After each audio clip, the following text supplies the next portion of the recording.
Bonjour les amis, j'espère que vous allez tous très bien. NETCH, Nietzsche, le catalan sur votre écran les gars. Bienvenue dans cette vidéo. Chose promise, chose due. Voilà, vous m'avez demandé, vous avez été nombreux à me demander Nietzsche, analyse tactique, analyse tactique. Ce match-là, on veut une analyse tactique les gars. Merci en tout cas, ça prouve que vous avez bien apprécié les analyses tactiques qu'on faisait l'année dernière. C'est très compliqué de faire les analyses tactiques parce que là, je suis pas bien installé. Voilà, j'ai pas mon bureau, j'ai pas ma tablette. C'est compliqué, voilà. Mais malgré ça, j'ai quand même tenu à vous faire une petite analyse tactique sur le match Real versus Barça. Un match qui se solde sur un score de 3-1 pour le Barça. Et voilà, si tu n'as pas suivi le débrief, frérot, je t'invite à aller le voir. Donc aujourd'hui, vous aurez droit à 2 vidéos. Je ne sais pas si l'analyse tactique sera la vidéo qui va sortir en première position ou pas. Mais on y va pour l'analyse tactique. Sans plus tarder, générique! Alors les amis, par où commencer? Le Barça a tiré 11 fois au but et le Real Madrid a tiré 12 fois. Mais quand tu regardes un peu la qualité des tirs que le Barça a mis comparé à la qualité des tirs que le Real a planté, franchement, c'est le jour et la nuit. Parce que là, on va s'attarder aux zones de tir. Et puis tu vois que la zone de tir du Real Madrid, ils ont tiré dans les 6 mètres 0 fois. Voilà, 0% du temps, ils ont tiré dans les 6 mètres. À 58% du temps, ils ont tiré dans le grand rectangle. Et puis à 42% du temps, ils ont tiré à l'extérieur de la surface.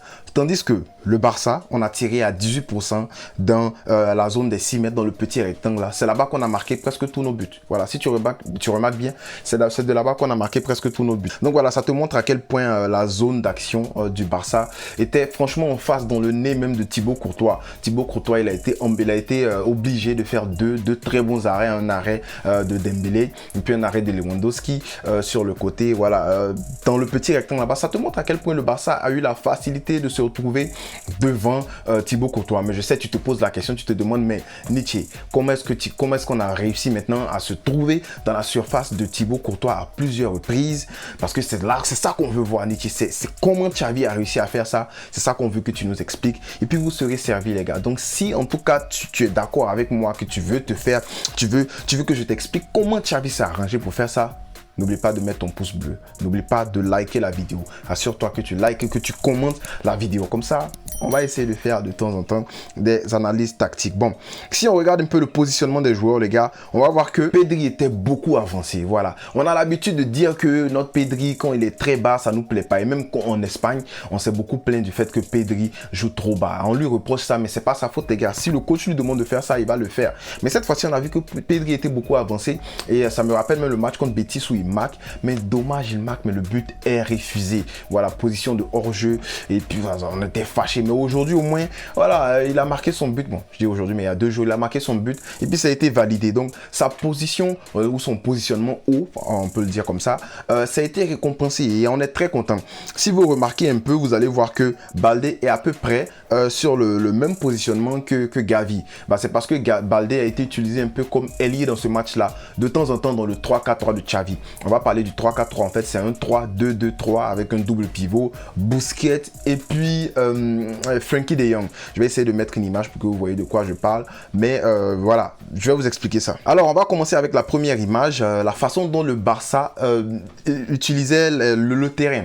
Voilà, on a vu que le Barça s'alignait dans ce match-là de façon défensive. Quand on veut défendre, on s'alignait en 4-2-3-1 avec un double pivot, Busquets et Frenkie de Jong. Et c'est le meilleur moyen franchement de rendre de Jong libre, parce que de Jong il aime commencer à jouer bas, mais il veut avoir la liberté de monter. Or, quand il est seul point de basse, on a l'habitude de dire ça, quand il est seul point de basse, il peut pas trop dézoner comme ça. On a vu les fois où de Jong prend le ballon et qu'il veut dézoner, il veut monter avec le ballon, il veut contrôler le ballon pour monter, il casse des lignes, bah il terrasse l'adversaire, parce que l'adversaire s'attend pas à avoir un 6 qui fait ce genre de truc là. Mais quand de Jong fait, il faut qu'il y ait quelqu'un qui reste. C'est pour ça qu'on disait un double pivot avec de Jong qui ici, ça allait donner un double pivot avec de Jong et puis Brozovic, ça allait donner un double pivot avec De Jong et puis je sais pas, n'importe qui, Nico même Gonzalez, ça pourrait donner. Voilà, c'est comme ça qu'on utilise De Jong. On a vu De Jong jouer avec De Roon, ça marchait. On a vu De Jong jouer avec Sean de l'Ajax, ça marchait dans cette configuration là. Donc si Xavi veut utiliser Frenkie de Jong et Busquets, en même temps Busquets qui est son fondamental, il faut que Xavi utilise une formation où il peut utiliser un double pivot. On a été fatigué, on l'a dit beaucoup de fois, que ce soit 3-2-2-3, que ce soit 4-3-2-1, une formation dans laquelle il peut peut utiliser le full potentiel de Frenkie de Jong et Pedri en 10 s'il vous plaît, parce que Pedri en 10 c'est très méchant. Le seul problème quand tu joues avec ce genre de formation, c'est que tu envoies un mauvais message à ton autre ailier ou à tes autres ailiers que sont Ansu Fati et puis Rafinha, parce que là tu utilises Dembélé seulement en tant que vrai ailier dans ce match là, tu utilises Dembélé en tant que vrai ailier seulement dans ce match là, donc quand tu préfères ajouter un milieu puis sortir un ailier, c'est un petit, c'est un mauvais clin d'œil, on peut dire ça comme ça, à tes ailiers. Mais on voit que cette formation-là, ça a beaucoup marché au Barça et on peut le voir sur cette image-là où le Barça utilise 4-2-3-1. Et c'est même avec cette formation-là, cette structure défensive-là, qu'on réussit à récupérer, à chipper le ballon à l'adversaire, où Busquets prend le ballon dans les pieds de Camavinga. C'est avec cette configuration-là qu'on le fait. Busquets vient et chippe le ballon dans les pieds de Camavinga. Bon, faut voir aussi que la passe de Rudiger, elle était très stupide. Elle était bête même. Mauvaise passe, pas bien appuyée, puis il donne ça au dernier moment. Donc, voilà. Quand je dis qu'on a pris Christensen qui était censé être remplaçant, mais c'était le meilleur investissement qu'on ait pu faire à 0 million d'euros, franchement, avec un petit salaire qu'on lui donne, l'amortissement sera plus facile. Franchement, je pense qu'on a fait le meilleur coup. Parce que Christensen, il ne fait pas ce genre d'erreur là. Mais de temps en temps, il faut voir que le Barça passait en mode 3-2-2-3. Et voilà comment ça se passait avec Christensen à gauche. Et puis, comment il s'appelle, Koundé au milieu, Arao à droite, qui jouait le rôle de latéral, mais il resserrait au milieu lorsqu'on passait en mode 3-2-2-3. Et vous voyez le double pivot, Frenkie de Jong et Busquets là. Mais je vais vous montrer des séquences où c'est Busquets qui est deep, qui vient prendre le ballon. Mais de temps en temps, Frenkie de Jong, il s'écarte, il va prendre le ballon aussi. Et puis de là, il y a un moment où je vais vous montrer la partie là, un moment où Lewandowski drop down, Militao et puis Cavara, le tout suicide de Lewandowski. Et puis poum, qui attaque l'espace, bah, c'est le petit Gavi, parce que lui, il est très bien placé sur le côté gauche là-bas. Et Baldé, on a vu que Baldé tout à l'heure, il était placé un peu plus haut sur le terrain. Quand on voit la position moyenne, mais le positionnement moyen du joueur, bah, c'est parce que Baldé était un peu utilisé entre griffes comme ailier dans ce match-là. Alors, on va passer maintenant à la configuration que le Barça utilisait pour attaquer. Quand le Barça voulait attaquer, le Barça attaquait en 3-2-5. Ça, c'est la configuration que Xavi aime utiliser. Et on le sait, il a pris ça de son idole, de son vieux père. Comment ça s'appelle là, Guardiola. Guardiola aime beaucoup attaquer comme ça, avec ses trois défenseurs derrière. Souvent même, c'est un 2-3-5. Mais Xavi, il utilisait un 3-2-5, c'est-à-dire les trois centraux qui sont taquines, bien resserrés derrière. Et puis, son double pivot qui occupe le rond central. Et puis, ces deux relayeurs qui vont occuper le demi-espace. Ça fait que tous les compartiments, ou je peux dire toutes les lignes d'attaque sont occupées. On a les ailes qui sont occupées par Baldé et puis par Dembélé.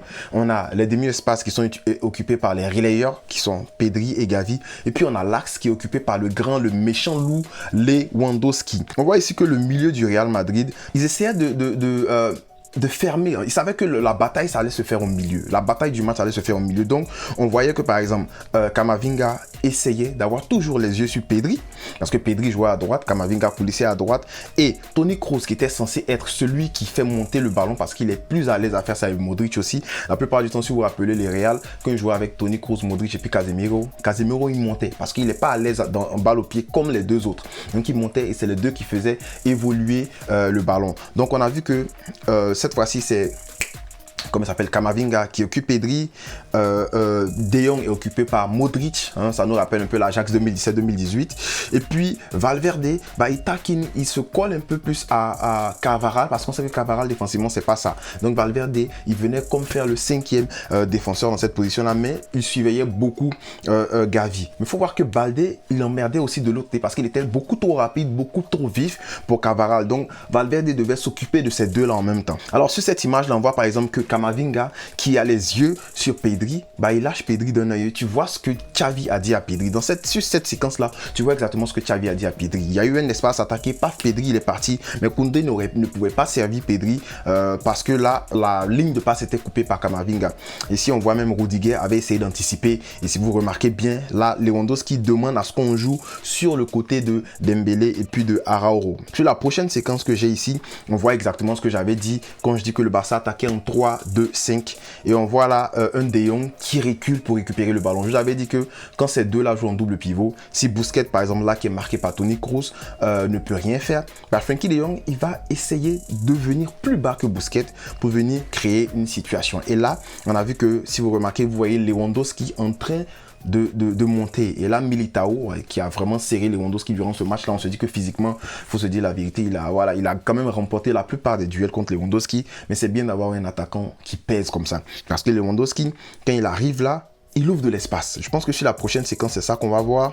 Bah, exactement, c'est ça. Et Lewandowski qui vient vers Pedri pour prendre le ballon. On voit que, comme je l'avais dit, Toni Kroos suit vraiment Busquets.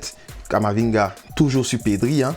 Et puis, Modric, il s'occupe à ce moment-là de marquer Gavi. Pourquoi? Bah parce que c'est comme aux échecs. On dit que ça s'appelle quoi? Ça s'appelle pin.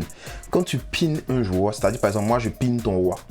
Si j'attaque, j'essaie d'attaquer ton roi et que tu mets par exemple ton fou sur le chemin, j'épine ton fou à ton roi. Ça fait que tu peux pas bouger ton fou en fait. Parce que dès que tu bouges ton fou, c'est un check. Et c'est la même chose qui se passe ici parce que, comment il s'appelle? Valverde, il est pin, il est attaché si vous voulez à, comment il s'appelle, au petit Baldé. S'il bouge de là, Pedri va le trouver, le petit là dans l'espace là-bas sur l'aile. Pedri va trouver Baldé dans l'espace et puis on sait que Baldé, vraiment sa dernière passe est devenue, il s'est amélioré. On va pas dire qu'il est devenu excellent, mais il s'est amélioré. Donc là, Lewandowski qui fait l'appel, qui aspire Carvajal et qui va utiliser l'espace là. C'est Gavi. Gavi va utiliser l'espace et puis il va attaquer dans le dos. On sait que Modric ne peut pas rattraper Gavi. Donc là, c'était le premier danger du Real. Je crois que c'était le deuxième danger que le Real a suivi dans ce match-là. Ici, on voit une configuration où Pedri est devant, Gavi est sur le côté avec Baldé. Et on voit Frenkie de Jong faire ce qu'il aime bien faire. Ouais, il fait la passe et puis paf, il attaque l'espace. Et là, quand il attaque l'espace, Busquets qui redonne le ballon à Christensen. Christensen arrive à trouver Frenkie de Jong ici, dans le demi-espace comme ça. Et ça, c'était très dangereux parce que de Jong n'a même pas eu besoin de contrôler le ballon. Là, le joueur qui est là, Militao, ne peut pas bouger parce qu'il a Lewandowski. S'il sort, ils vont donner le ballon à Lewandowski. Donc, c'est là, j'aurais préféré que Frenkie de Jong tire en première intention, mais bon, il l'a pas fait. Il est revenu sur son pied. Je me rappelle plus trop de ce qui s'est passé là, mais ça montre en fait la qualité de passe de Christensen. Très très bonne passe qui a cassé quoi, deux lignes, la ligne de presse de Benzema et puis de Kroos et puis la ligne de presse des autres milieux. Ici, on voit que c'est l'erreur que Rudiger va commettre où il fait la mauvaise passe. Il fait une passe pas très appuyée hein, à Camavinga et là c'est pas l'erreur de Camavinga, je pense que c'est l'erreur de Rudiger. Mais vous voyez la configuration du Barça avec un double pivot. On voit De Jong qui est en train de faire ses lacets là-bas. Il est tellement bon qu'il a le temps de faire ses lacets devant Toni, Benzema et puis c'est Benzema et puis qui Modric. Bon, là je suis en train de les clasher un peu, je suis en train de les descendre là. Donc vous voyez un peu que là, Busquets qui est lent, on sait que Busquets il est très lent, mais il anticipe la passe et il vient, le ballon arrive, le ballon il est très mou, Busquets qui tacle et puis là on récupère le ballon. Donc ce double pivot là, c'était le moyen pour Xavi de gagner facilement la bataille du milieu. Et après, Pedri en 10, c'est très facile de trouver Lewandowski. C'est pour ça que je dis que Pedri en 10, là, franchement, c'est très deadly, c'est létal, ça fait très mal. La prochaine séquence qu'on va voir ici, les gars, c'est une séquence de passes, mais qui envoie un but. Comment le Barça, en 2 passes, se retrouve dans la défense du Real Madrid? On a Christensen qui reçoit le ballon de Baldé. Il reçoit le ballon et puis, je crois que c'est 2 touches de balle, il donne à Busquets. Deuxième passe, c'est Busquets. En fait, De Jong qui fait un appel. C'est un appel contre appel parce que De Jong vient vers Busquets. Et puis, paf, il se retourne. On voit que Kroos essaie d'anticiper, mais il sera un peu trop lent parce que voilà, De Jong, il a les jambes. Et Busquets arrive en une touche de balle à mettre le ballon à De Jong. De Jong aussi en une touche de balle qui va mettre le ballon au petit Gavi. Soit c'est dans le demi-espace là-bas. Mais on voit que la défense de Real réagit très mal. Parce que là, tu as Valverde qui est déjà pris, qui doit, lui, je vous l'avais déjà dit tout à l'heure, il est pin. C'est un peu bizarre à dire, mais il est collé.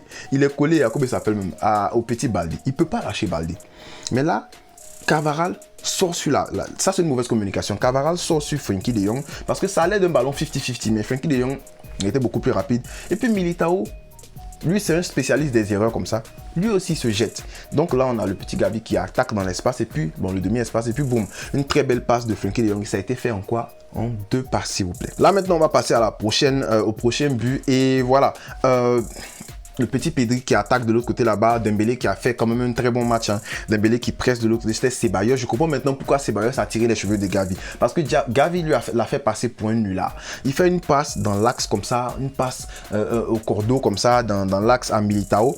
Regardez la distance que Gavi a à parcourir. Mais il anticipe la passe et puis il réagit beaucoup plus vite que Militao. Militao qui est là sur la plante de ses pieds, Gavi qui est sur la pointe des pieds.